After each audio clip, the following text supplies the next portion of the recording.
목사님들 만나면 무슨 이야기 하겠습니까? 딴 이야기 안 하고요. 물론 밥 먹는 이야기 하지만 사역 이야기, 교회 이야기, 성도들 이야기 하는 거예요. 사역이 힘들죠. 교회들 힘들어요. 어려워요. 여느 사업장이나 직장과 마찬가지로 교회도 힘든 것은 사실입니다. 그래서 코로나로 인한 이 어려움들이 이야기하는데 저 이런 정리를 했어요.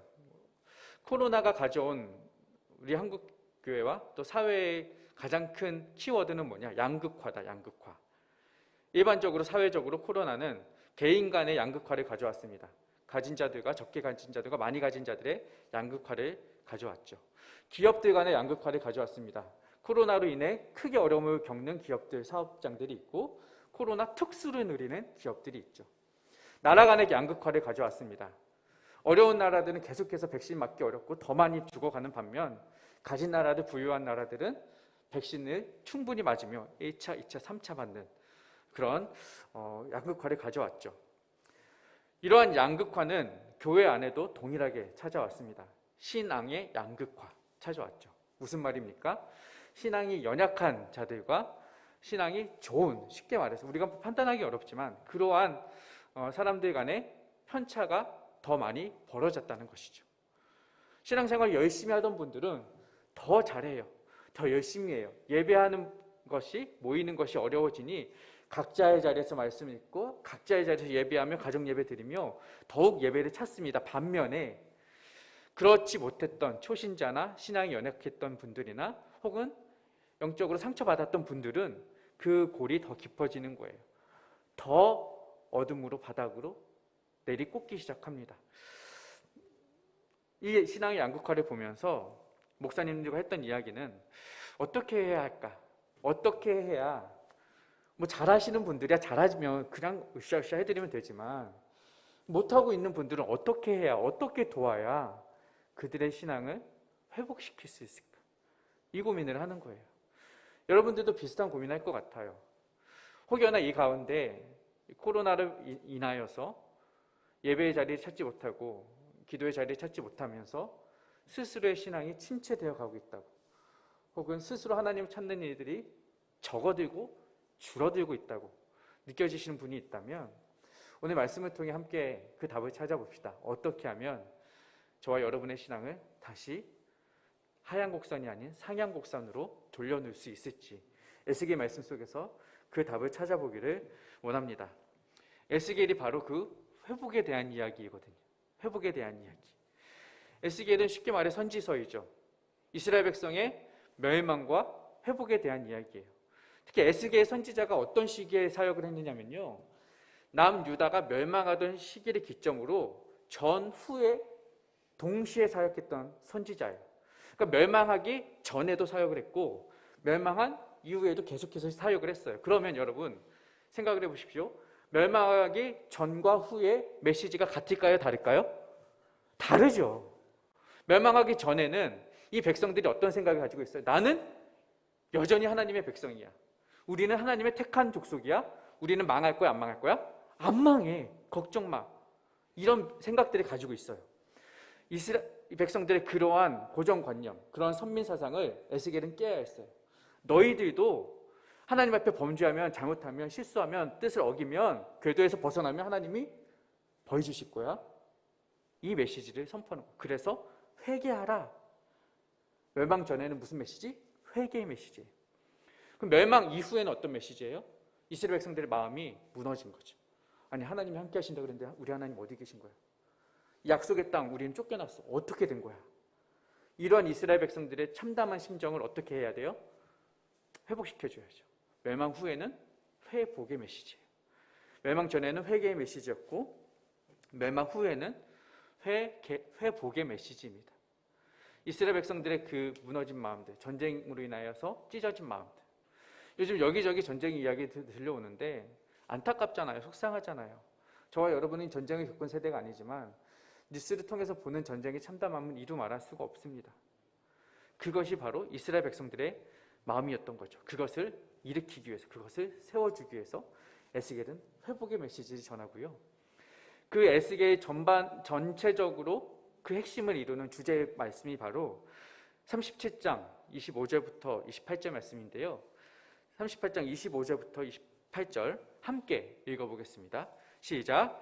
내가 내 종 야곱에게 준 땅 곧 그의 조상들이 거주하던 땅에 그들이 거주하되 그들과 그들의 자자손손이 영원히 거기에 거주할 것이요 내 종 다윗이 영원히 그들의 왕이 되리라. 내가 그들과 화평의 언약을 세워서 영원한 언약이 되게 하고 또 그들을 견고하고 번성하게 하며 내 성소를 그 가운데에 세워서 영원히 이르게 하리니 내 처소가 그들 가운데에 있을 것이며 나는 그들의 하나님이 되고 그들은 내 백성이 되리라. 내 성소가 영원토록 그들 가운데 있으리니 내가 이스라엘을 거룩하게 하는 여호와인 줄을 열국이 알리라 하셨다 하라. 아멘. 힘이 나죠. 하나님이 너희들이 그 땅에 거할 것이다. 너희들이 그곳에 영원히 이르며 번성할 것이다. 너희는 내 백성이 될 것이다. 회복의 메시지를 전해주시는 거예요. 그리고 이 회복의 메시지 마무리, 에스겔의 마지막 장 마지막 절이 바로 저와 여러분이 오늘 읽었던 48장이에요. 마지막 장 마지막 절에 뭐라고 말을 해요? 새 성전과 새 땅과 새 예루살렘에 대한 회복의 메시지를 선포하면서 35절 다시 한번 읽어볼까요? 그 사방의 합계는 18,000척이라. 그날 후로는 그 성읍의 이름을 여호와 삼마라 하리라. 에스겔을 총정리하면서 회복의 메시지를 총정리하면서 핵심 메시지 마지막에 딱 놓겠죠. 여러분이 돌아가실 때 예언으로 할 때 유언으로 할 때 무슨 말을 하겠어요? 내가 살면서 쌓아왔던 모든 지혜와 모든 교훈과 가장 핵심적인 메시지를 자녀들에게 전하지 않겠습니까? 에스겔이 마지막에 무슨 메시지 넣었냐? 그 성읍의 이름을 여호와 삼마라 하리라. 이 여호와 삼마 가장 핵심적인 메시지예요. 그러면 여호와 삼마가 무슨 뜻인가? 여호와께서 거기 계시다. 오늘 설교의 제목이에요. 여호와 삼마 따라하세요. 여호와께서 거기 계시다. 아멘. 은혜의 말씀 아닙니까? 복된 말씀 아니에요. 외우세요. 여호와 삼마 여호와께서 거기 계시다.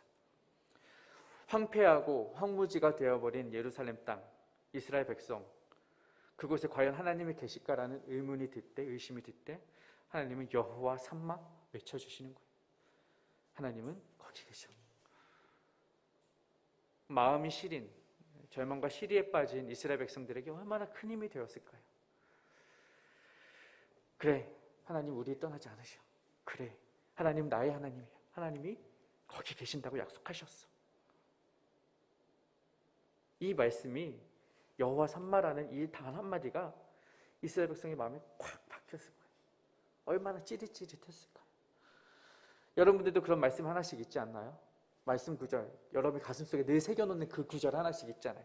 그 말씀만 생각하면 힘이 되고 능력이 되고 눈물이 나고 다시 일어날 근원이 되는 그런 메시지인 거예요. 이스라엘 백성들에겐 아마도 여호와 삼마, 하나님이 거기 계시다라는 이 말씀이 바로 그런 말씀이었을 거예요. 은혜로운 말씀. 그런데 여러분, 제가 이 여호와 삼마라는 메시지를 서두에 탁 던져놓고 가는 이유는 이 말씀 자체가 오늘 핵심이 아니에요. 무슨 말씀을 드리고 싶으냐면 여호와 삼마라는 말씀, 하나님께서 거기 계시다라는 말씀이 은혜로운 말씀이지만 참 은혜롭다, 힘이 된다, 이걸로 그칠 메시지가 아니라는 거죠. 결국 에스겔 선지자가 선포하고자 하는 에스겔서의 메시지는 앞으로 회복될, 그리고 장차 마지막 때에 임할 그 완전한 새 예루살렘과 새 땅에 대한 환상과 예언이거든요. 그러니까 마지막 때에 그 하나님께서 이루신 완벽한, 그 하나님께서 회복하실 그 예루살렘 땅에서, 그 예루살렘 성전에서 살아가야 될 그 하나님의 백성들의 삶이 어떠해야 하는가를 우리가 깨달아야 하는 거죠. 하나님이 우리와 함께 하신데 그걸로 끝나는 것이 아니라 그 하나님과 함께 하시는 백성들의 삶이 그 땅에서 어떤 삶을 살아야 할 것인가, 그 긍정적이고 주도적이고 능동적인 메시지, 내가 어떻게 살아야 될 것인가를 이 말씀 속에서 깨달아야 한다는 것이죠. 그래서 47장부터 이어져 오는 에스겔의 환상 이야기, 특히 이 새 예루살렘 성과 새 땅과 그리고 새 성전에 대한 이야기를 오늘 조금 더 깊이 나눠보려고 해요. 여러분, 성전. 이스라엘 역사 속에서 성전 언제 가장 먼저 지어졌나요? 누구 왕 때? 선물 드릴까요? 그래야 말씀하실 거예요. 이스라엘 세 번째 왕? 알면서 대답 안 하시는 거예요. 설마 누구라고요? 누구요? 솔로몬. 솔로몬 왕 때 처음 성전이 지어졌죠. 물론 다윗 왕이 성전을 짓고 싶었지만 하나님께서 막으셨죠. 너의 손에 피가 너무 많아. 재료만 준비했고 각양 세계에서 가장 좋은 재료들을 준비해 놓았고 최고의 건축가들과 기술자들이 성전을 지었어요. 7년 동안 정성껏 지었어요. 그리고 성전 건축의 마지막에 무엇을 했냐면요, 열왕기상 8장 6절부터 11절 함께 읽겠습니다. 크게 읽어주세요. 시작. 제사장들이 여호와의 언약궤를 자기의 처소로 메어 드렸으니 곧 성전의 내소인 지성소 그룹들의 날개 아래라. 그룹들이 그 궤 처소 위에서 날개를 펴서 궤와 그 채를 덮었는데 채가 길므로 채 끝이 내소 앞 성소에서 보이나 밖에서는 보이지 아니하며 그 채는 오늘까지 그곳에 있으며 그 궤 안에는 두 돌판 외에 아무것도 없으니 이것은 이스라엘 자손이 애굽 땅에서 나온 후 여호와께서 저희와 언약을 맺으실 때에 모세가 호렙에서 그 안에 넣은 것이더라. 제사장이 성소에서 나올 때에 구름이 여호와의 성전에 가득하매 제사장이 그 구름으로 말미암아 능히 서서 섬기지 못하였으니 이는 여호와의 영광이 여호와의 성전에 가득함이었더라. 아멘. 사실 성전을 완공하기는 했지만 완성된 것은 아니었어요. 그 전까지 성전이라는 이름에 걸맞게 하나님이 계셔야 하는데 하나님이 그 전까지는 계시지 않았어요. 언제까지? 제사장들이 여호와의 언약궤를 그 안에 드리기 전까지. 그러니까 성전이 성전 되기 위해서 가장 중요했던 것은 무엇이냐? 뭐라고요? 언약궤. 언약궤. 그럼 그 언약궤가 뭐길래 성전을 완성하는 가장 중요한 요소일까? 이 언약궤는 오늘 본문에도 열왕기상 본문에도 나왔지만 모세가 호렙에서 궤를 만들고 그 안에 넣은 것들이 있었죠. 그거예요. 그 상자예요. 그리고 그 상자가 이스라엘 백성들을 인도했죠. 광야에서 이스라엘 백성들을 인도하는 거죠. 구름 기둥을 따라 백성들이 따라갔는데 그 구름 기둥은 어디에 있어요? 그 언약궤 위에. 요단강을 건널 때 그 가장 앞에는 누가 서요? 언약궤를 맨 제사장. 여리고성을 돌 때 누가 맨 앞에 서요? 언약궤를 맨 제사장. 이스라엘 백성들은 뭘 보냐면요, 이 언약궤가 가는 곳에 기적이 일어났고 승리가 일어나는 거예요. 그 언약궤가 하나님의 임재의 상징이다. 이 언약궤가 거의 하나님이다 라는 것을 이스라엘 백성들은 그렇게 등식을 성립해서 나아가는 것이죠. 그럼 여러분, 이 언약궤가 하나님의 임재를 상징한다면 실제로 이 언약궤 안에 하나님이 들어가 계셨나요? 하나님이 언약궤 안에 쏙 들어가 계셔요? 아니잖아요. 그건 아니죠. 그러면 과연 그 언약궤 안에 뭐가 들었기에 이스라엘 백성들이 그런 놀라운 일을 경험하고 하나님의 임재가 일어나는가? 8장 11절도 읽었지만 여호와의 영광이 성전 안에 가득하게 되는 그 영광스러운 일들이 어떻게 가능하게 되는가? 8장 9절을 읽어봅시다. 그 궤 안에는 두 돌판 외에 아무것도 없으니. 뭐가 들어있다고요? 두 돌판. 뭐예요? 십계명이죠. 십계명. 사실 이 언약궤 안에는 아론의 쌍난 지팡이가 있었고 만나가 든 항아리가 있었고 십계명 두 돌판이 있었는데 성경은 어떤 연유에서인지 나머지 두 개가 없어졌는지 그 경위에 대해서는 설명하고 있지 않아요. 아론의 쌍난 지팡이도 없어졌어요. 만나가 담겨있는 항아리도 사라졌어요. 그런데 지금 뭐만 남았다고요? 두 돌판 외에 아무것도 없다라는 거예요. 물론 만나도 아론의 쌍난 지팡이도 그 나름의 의미가 있겠죠. 하지만 성경은 말하는 거예요. 이스라엘 백성에게 현재 주시는 가장 중요한 메시지는 뭐다? 두 돌판이다. 두 돌판에 있는 십계명이고 하나님의 말씀이다. 그것 하나면 하나님의 임재는 충분하다는 거예요. 그 하나님의 말씀이 담겨있는 언약궤, 그 언약궤가 있는 성전, 그 위에 하나님의 영광이 임하는 것입니다. 그러므로 여러분, 하나님의 임재는요, 하나님의 말씀 하나면 충분합니다. 제가 목회자로서 한 가지 자신 있게 말할 수 있는 유일한 한 가지, 다른 건 다 몰라도 여러분, 말씀 하나면 충분합니다. 말씀 하나만 집중하십시오. 여러분, 지난 주 중에 우리 가족 단톡방에 홈페이지 개편됐다고 올라왔죠. 거기 또 큰 수고를 해주신 천성대 형제님 있으신데 뭐 다 보십시오. 들어가 보시면 좋겠고요. 너무 이뻐요. 근데 뭐 거기 보면요, 천성대 형제님께서 저한테 요청을 하시더라고요. 목사님 소개할 메시지 하나를 넣어주세요. 한 문장을 주세요 하길래 제가 뭘 드렸냐면, 저를 소개할 단 한 문장, 하나님의 말씀으로 하나님의 사람을 세우는 하나님의 동역자입니다. 저는 저를 소개한다면 늘 이거예요. 하나님의 말씀으로 하나님의 사람을 세우는 하나님의 동역자입니다. 이건 제가 만든 게 아니고요, 제가 함께 사역했던 오랜 동안 몸담았던 파이디언 선교회의 모든 동역자들이 이렇게 스스로를 고백합니다. 저는 하나님의 말씀으로 하나님의 사람을 세우는 하나님의 동역자입니다. 하나님의 사람을 세우는 데 필요한 유일한 도구는 뭐다? 하나님의 말씀이다. 말씀 하나면 충분하다는 거예요. 다음 세대를 세우는 유일한 도구는 뭐다? 하나님의 말씀이다. 교사분들 여기 많이 계신데 열심히 수고하고 계세요. 아이들에게 무얼 먹일까 고민하실 때 말씀 먹이십시오. 말씀. 그거면 충분합니다. 제가 파이돈에 있을 때 청소년 팀, 그리고 청소년 팀에서 캠프를 담당했어요. 캠프할 때요, 뭐 한국교회 많은 위탁 캠프들이 있어요. 유명한 캠프들이 많고요. 그런데 그 캠프들 다 보시면 알겠지만 대부분 2박 3일이에요. 청소년 캠프.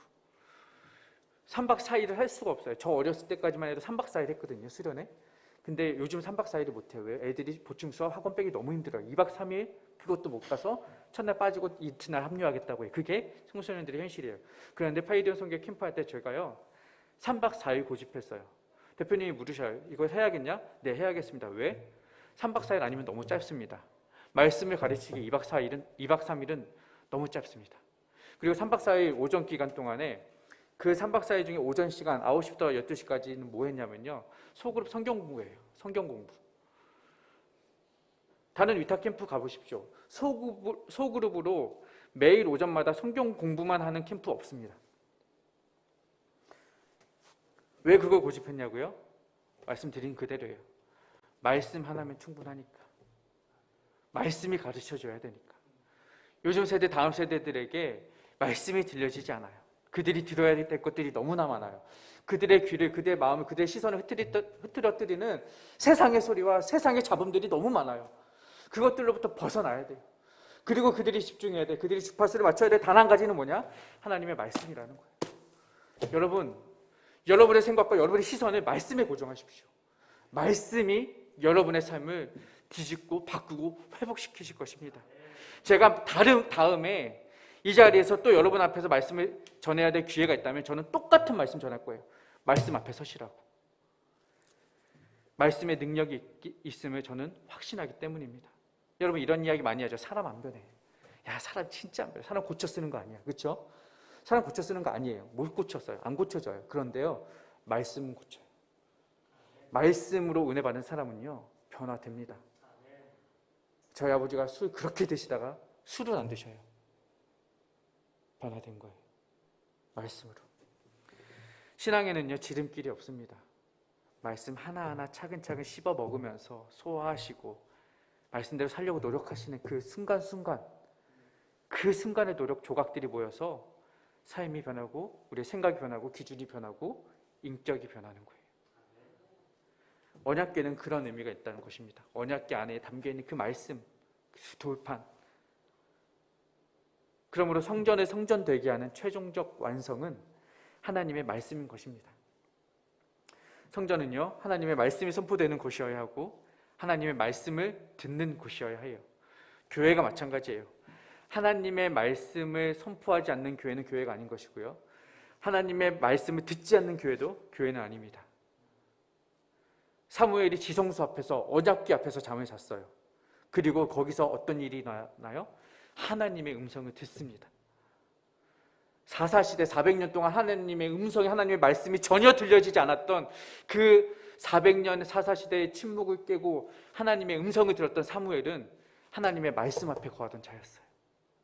여러분, 그 사무엘이 사사 암흑기 400년을 깨고 새로운 왕정시대를 여는 변화의 시작이 되었다는 거예요.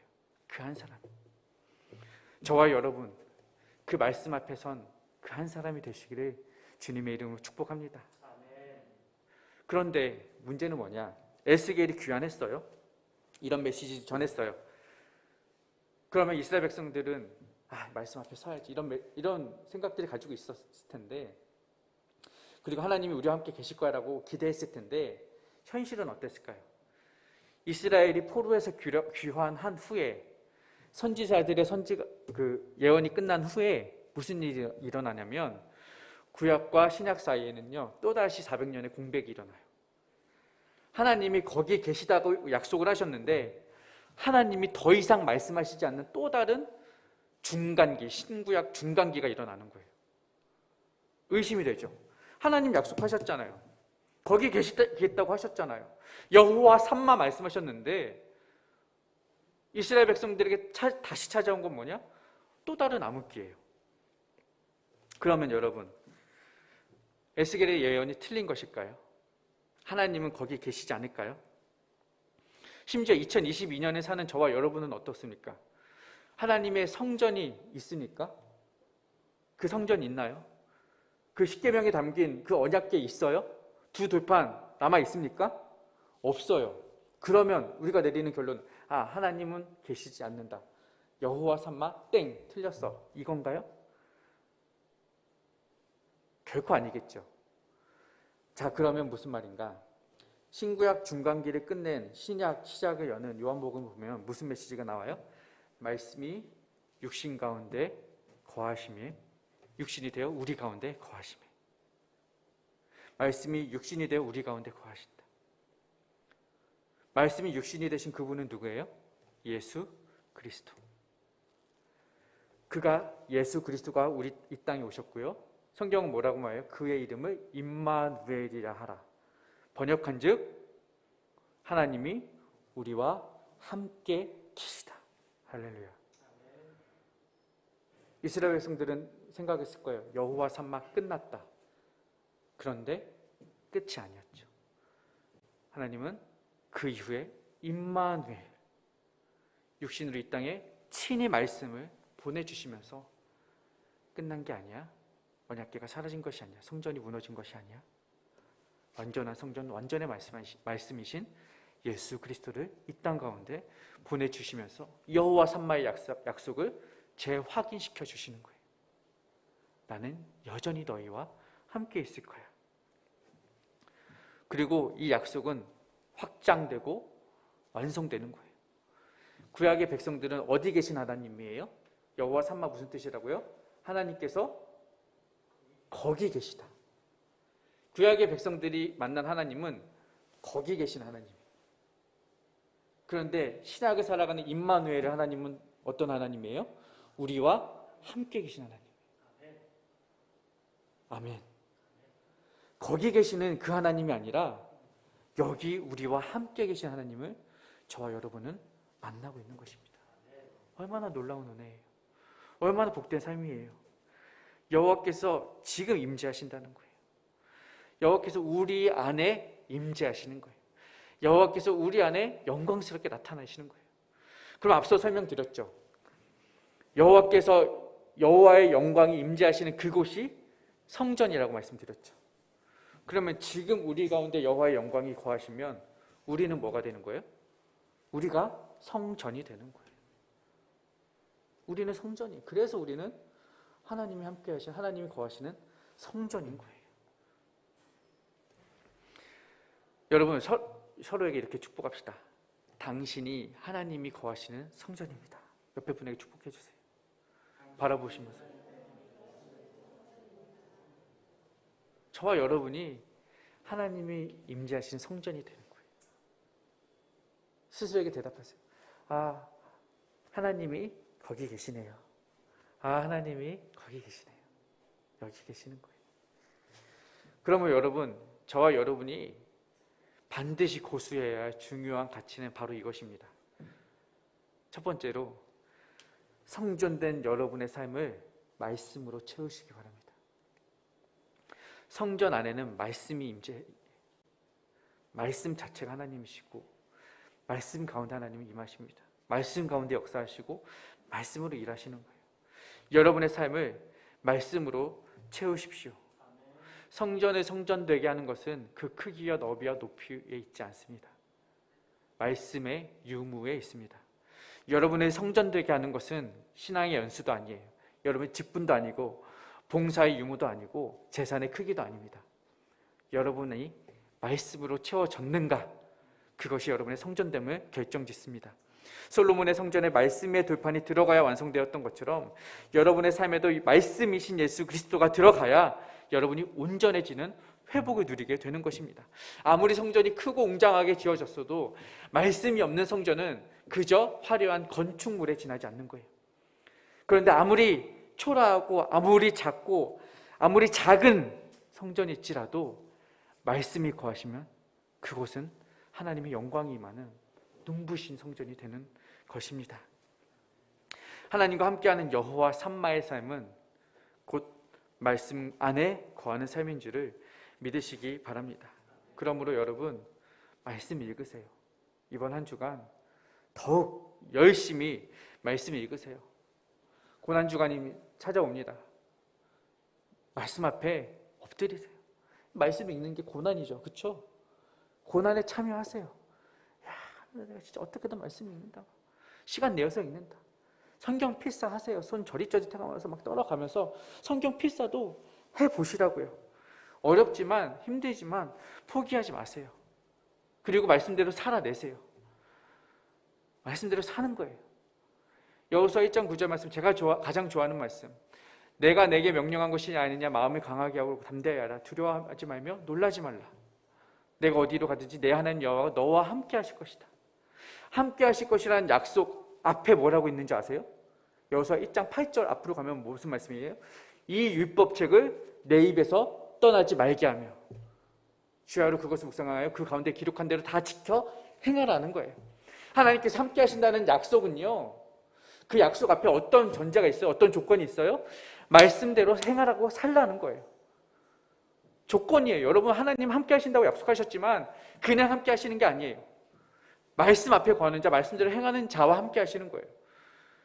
어떤 분들은 성경 좀 아시는 분들은 이렇게 대답해요. 아, 목사님 모르시는 말씀. 그건 구약의 하나님이죠. 구약의 하나님한테 조건을 주시지 신약의 하나님은 은혜의 하나님이라서 다 주시는 하나님이에요 라고 말씀하시는 분이 있어요. 신약 볼까요? 신약을 보시면요 똑같아요. 마태복음 28장 20절 시작. 그러므로 너희는 가서 모든 민족을 제자로 삼아 아버지와 아들과 성령의 이름으로 세례를 베풀고 내가 너희에게 분부한 모든 것을 가르쳐 지키게 하라. 볼지어다 내가 세상 끝날까지 너희와 항상 함께 있으리라. 내가 너희와 항상 함께 있으리라 약속하셨지만 그 전제가 뭐예요? 내가 너희에게 분부한 모든 것을 가르쳐 지키게 하라. 우리는 함께 하실 하나님만 거기에만 강조점을 두고 거기만 은혜를 받는데 그 앞에 초점을 두시라고요. 너희에게 분부한 모든 것을 가르쳐 지키게 해야 한다는 거예요. 말씀과 그 뜻과 그 명령을 행하고 순종하는 거예요. 주여 주여 하는 자마다 다 천국에 가는 게 아니라고 했어요. 누가 들어가요? 하나님 아버지의 뜻대로 행하는 자라야 천국에 갈 것이다. 여러분, 말씀을 행하는 일에 열심히 하시고 매진하십시오. 세상에 중요하고 가치 있는 일 중에 쉽고 편하고 가벼운 일은 없습니다. 다 힘든 일이고 어려운 일이고 그 고난의 길을 갈 때 우리에게 중요한 것을 얻어지고 우리에게 주어지는 거예요. 그 일에 힘쓰시기를 바랍니다. 이 악물고 말씀 읽으시고 이 악물고 말씀대로 살아가십시오. 두 번째로, 우리 교회가 말씀으로 충만한 교회가 되길 기도하시기 바랍니다. 나 혼자만 말씀으로 충만한 삶이 아니라 우리 교회가 말씀 앞에 선 교회가 되어야 해요. 여러분, 우리 교회를 보십시오. 우리 교회 다음 주면요 4월 6일이면 창립 3주년이에요. 3주년. 이 교회가 3년 동안 이렇게 든든하게 세워오기까지 많은 사람들의 수고가 있었겠죠. 많은 사람들의 수고. 누군가의 기도, 누군가의 눈물, 보이지 않는 섬김들이 지금의 다산 따스한 교회를 있게 한 거예요. 담임 목사님 코로나 걸려가면서 그렇게 수고와 땀과 헌신이 있었기에 교회는 세워지는 것입니다. 누군가는 주일 오전 아침부터 나와서 자신의 가진 찬양의 은사로, 악기 연주의 은사로 섬기는 거예요. 누군가는 다음 세대를 세우겠다는 일념하에 그렇게 가르치며 교사로서 섬기는 거예요. 누군가는 보이지 않게 엔지니어로 섬기는 거예요. 누군가는 코로나에도 불구하고, 추위에도 불구하고, 더위에도 불구하고 예배 자리 끝까지 지키는 거예요. 누군가는 이 자리에 나오진 못하지만 집에서 골방에 들어가서 눈물로 기도하는 거예요. 누군가는 그거는 못해도 나는 물질로 섬기는 거예요. 그런 한 사람 한 사람의 수고와 땀과 눈물로 교회는 세워지는 것입니다. 그렇게 복되게 세워진 이 교회를, 이 아름다운 교회를, 이 하나님의 성전을 세상의 소리들로 채우지 마시라고요. 세상의 헛된 잡념들로, 잡소리들로 이 교회를 지저분하게 만들지 마시라고요. 대통령이 무슨 소리 했네, 무슨 백화점 세일이 뭘 하네, 드라마 여주인공이 누구를 어떻게 뭐 바람 피웠네 말았네, 이런 얘기 하지 말자고요. 오로지 말씀으로 가득한 교회, 말씀으로 교제하는 공동체 성도들이 되어지시기를 주님의 이름으로 축복합니다. 우리 교회가 말씀으로 세워진 교회가 되기 바랍니다. 마지막으로는요, 여러분의 자녀들이 하나님의 말씀을 듣게 합시다. 우리의 자녀가, 우리의 다음 세대들이 하나님의 말씀 앞에 엎드리게 합시다. 말씀에 물들어가게 합시다. 사무엘, 아까도 말씀드렸지만 하나님이 쓰시는 마지막 사사로 쓰임 받았습니다. 그렇게 하나님의 음성을 듣는 그 사무엘과 같은 그러한 21세기의 자녀들이 저와 여러분의 자녀가 되길 원하신다면 여러분, 그 아이들을 여호와의 지성소 앞으로 데리고 오십시오. 여호와의 언약 앞에 세우십시오. 언약궤 앞에 세우십시오. 그리고 하나님의 말씀을 듣게 하십시오. 하나님의 말씀을 떠나서 세상의 학식, 지식, 스펙, 기술, 자격증, 대학 졸업장 다 소용없습니다. 아이들에게 성경을 가르치시고 성경을 읽어주십시오. 세상의 척척박사, 만물박사 말고 성경박사 되도록 아이들을 성경의 재미를 붙여주시기 바랍니다. 사람들은 말해, 아이들도 말해, 성경이 재미없다고, 어렵다고 말을 하죠. 그런데 여러분, 성경처럼 재밌는 책이 어디 있습니까? 성경처럼 역동적이고 다이내믹하고 판타스틱한 이런 책이 어디 있습니까? 모세가 홍해를 가르고 그 이스라엘 백성들을 출애굽한 그 놀라운 이야기 얼마나 멋집니까? 눈먼 자를 눈뜨게 하시고 죽은 자를 살리시는 그 놀라운 기적 같은 이야기, 세상 어디서 찾아볼 수 있겠냐고. 성경에 있는 거예요. 그 놀라운 성경의 이야기, 재미난 이야기, 그리고 구름 타고 다시 오실 예수 그리스도에 대한 그 약속의 이야기를 우리 아이들에게 가르쳐 주시기를 바랍니다. 이 재미있는 이야기를 재미없게 가르치는 것도 은사예요. 여러분, 좀 재밌게 좀 가르치시고 아이들을 이렇게 좀 말씀 앞에 세우시기를 바랍니다. 그 말씀을 가르치기 위해 여러분 더 말씀을 연구하시고 더 말씀을 연습하시기 바랍니다. 코로나 시기 우리 무뎌진 신앙의 칼날을 어떻게 갈 수 있을까, 어떻게 회복시킬 수 있을까 함께 나누었습니다. 다른 고민하실 필요 없습니다. 여호와 삼마의 하나님, 여호와가 함께 하시는 그 삶은 말씀 앞에 서는 삶입니다. 율법도 전통도 교리도 예식도 이벤트도 행사도 다 필요 없습니다. 말씀 하나면 충분합니다. 그 궤 안에는 두 돌판 외에는 아무것도 없었습니다. 다 사라져도 말씀은 남는 거예요. 우리에게 어떤 것들이 다 주어지더라도 다 사라집니다. 결국 마지막에 남는 것은 말씀밖에 없어요. 꽃은 시들고 풀은 마르나 주의 말씀은 영원한 것입니다. 그 말씀이 우리의 삶을 회복시키실 것입니다. 우리가 말씀 앞에 엎드리는 그 시간, 그 자리가 하나님이 거기 계시는 자리, 하나님이 우리와 함께 하시는 자리가 될 줄로 믿으시기를 축복합니다. 오늘 함께 찬양하시고 기도합시다.